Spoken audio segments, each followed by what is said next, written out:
ஒரு +2 படிக்கக்கூடிய மாணவிக்கு வந்து பாலியல் கூட்டம் நடந்திருக்கு. இதை விசாரிக்க போனா உள்ள வந்து என்னை தூக்கி வந்து உள்ள ரிமாண்ட் பண்ண போறாங்களாம்.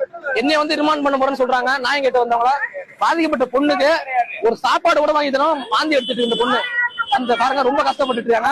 இந்த ஆடுதுறை அனைத்து காவல் நிலையத்துல வந்து எந்த ஒரு விசாரணையும் பண்ண மாட்டாங்க. தயவு செய்து சொல்றேன், அந்த போலீஸ் அனைத்து பேருமே நீங்க நடவடிக்கை எடுக்கணும்.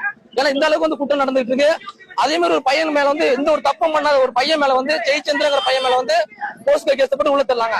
இந்த பொண்ணு பாதிக்கப்பட்ட பொண்ணுக்கு உண்மையான பொண்ணுக்கு வந்து எந்த ஒரு நியாயம் கிடைக்க மாட்டேங்குது. கையை பிடிச்சி அந்த பொண்ணு கையை பிடிச்சி இழுத்துட்டு போறாங்க. இதுக்கு நடவடிக்கை கண்டிப்பா எடுத்து ஆகணும்.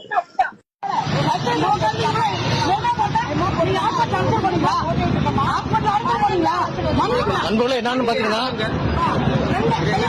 பாத்தீங்கன்னா ஒரு பொண்ணுக்கு வந்து பாலியல் குற்றம் நடந்திருக்கு.